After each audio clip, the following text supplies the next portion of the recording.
Lynn, you are one delinquent punk. No excuse, Sergeant. That is correct, Private Lynn. There is no excuse for your existence. You are one delinquent punk.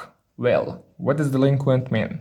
If someone behaves in a way that is illegal or that people don't approve of it, it means people don't support it, don't like it, that person is a delinquent. So someone who breaks the law, who behaves in a way that is illegal, and people don't like it. People don't approve of how he behaves. For example, someone waves a gun on the street, or someone fights with others. They are delinquent people. They break the law and they behave in a way that nobody likes. They are delinquent. So, you are one delinquent punk. Punk is an informal word, and it means someone who fights and breaks the law. So it's kind of synonymous with delinquent, but it's just informal, and it refers to teenagers and young people who fight and break the law. They are punk. Do you know anyone who's a punk? Are you friends with anyone who's a punk? So a young man who fights and breaks the law is a punk. So this is kind of offensive, okay? If you see someone who fights and breaks the law, don't say, "Sir, I think you're a punk." Don't tell them, okay? Because punk is a little bit offensive. They say that's offensive. You will make them sad if you call them punk, or maybe angry. Don't call them punk. It's loud in here. He doesn't need to be hearing all this propaganda. Catherine? He doesn't need to be hearing all this propaganda. Propaganda. It means information which is false or emphasizes just on one part of a situation.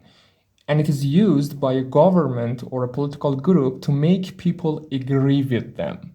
So, information that are false or are not thorough, they just emphasize on one part of the deal, they are propaganda. For example, news agencies sometimes, or most of the times, or almost all the time, they threw out propaganda. It means they start explaining a situation from only one aspect which is in their own favor. What they're doing, what they're saying is propaganda. It means it is false or partially true. That is propaganda. Learn this word, it's really nice. From your own perspective, how do you think we're doing over there? From your own perspective. Well, perspective means a way of thinking about something.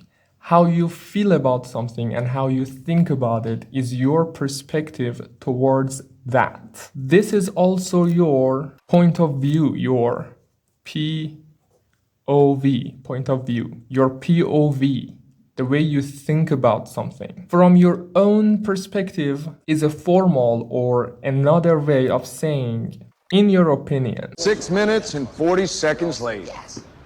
Are you flaking on me, Lynn? No, Sergeant. Are you flaking on me? Flake on someone or something. If you tell someone that you will do something and you agree that you will do something and then you don't do it, you flake on them. Or if there is an event, meeting or promise that you don't attend or you don't go to or you don't do, you are flaking on the event. You are flaking on the meeting. You are flaking on the promise. It means you are not going there, you are not attending it, or you are not doing it. For example,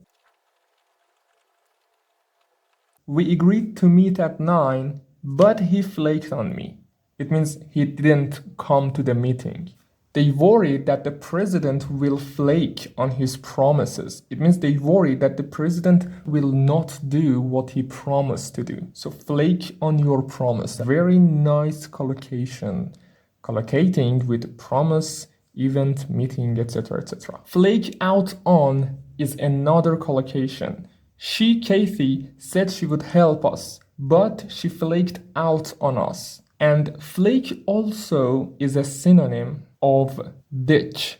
If you ditch someone, you don't go to a meeting or you don't meet them when you said you will meet them. So ditch can be sometimes synonymous with flake. Well, that's fine. That's your prerogative, but don't go doing it on our account. You got your business, sir, and we got ours. That's your prerogative. Prerogative is a right that someone has, especially because of their importance or social position. For example, someone is a president, ambassador, They are important people, so they have specific rights. They have some prerogatives. So prerogative is a right to do something. That's your prerogative. It means you have the right to do it. What are the prerogatives of a school principal? What are the prerogatives of parents? What are the prerogatives of senior citizens? Now, I think Bravo's story will go a long way toward reinvigorating our commitment to this war. Reinvigorate our commitment. Reinvigorate, what does it mean? Well, re is a prefix here. It means doing something again. If something invigorates you, it makes you feel healthier, stronger, and have more energy. For example, exercise invigorates you. It means exercise makes you feel healthier, stronger, and feel more energetic. Exercise invigorates you, or running invigorates your heart. It makes your heart healthier, stronger, and more energetic. So invigorate, especially in here, means strengthen. Reinvigorate our commitment. It means makes our commitment once more stronger. It's our lives. You got no clue what it means. You want to turn it into something it's not. You've got no clue what it means. Well, you've got no clue simply means you have no idea. You have no idea, it's a little bit informal and friendly, and you have got no clue is a little bit more formal and serious. But at the end of the day, you can use them instead of one another, no problem. You want to turn it into something it's not. We wouldn't cut a deal with you even if you weren't such a tightwad. We wouldn't cut a deal with you even if you weren't such a tightwad. Tightwad means someone who hates spending or giving money. Tightwad is an idiom and has a good synonym. Stingy. Stingy is synonymous with tightwad.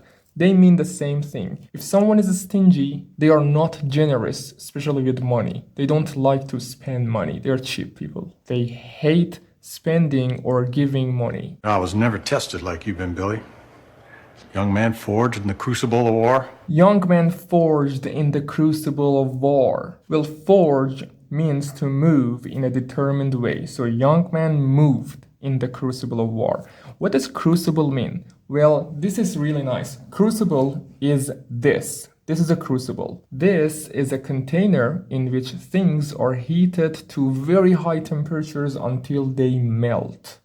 But here, crucible means a very difficult situation. The crucible of war. It means a very difficult situation of war. If this is exam seasons and you haven't studied at all, this is going to be a crucible of exams. So if a situation is very hard and difficult to deal with, you can refer to it as a crucible. For example, they lived in the crucible of financial problems, in a very hard and difficult situation of financial problems. What's expected of us, bro?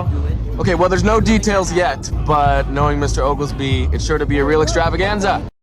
It's sure to be a real extravaganza. Extravaganza. It means a very large and expensive entertainment. For example, there is a fun event, but it is very large and very expensive. So much money has been spent on it. So what is it? This is an extravaganza. For example, there is this very famous pianist and very famous musicians all playing one music at an event. So that is a musical extravaganza because it costs a lot of money to bring all of those people together. And it's very big, so many famous and important people are going to be there. That is a musical extravaganza. It's not just about music, remember, it's about any type of entertainment that costs a lot of money and is very big. Which expression did you like the most? Let me know in the comments, and also don't forget to like and subscribe if you haven't already. Have a good time and take care for now.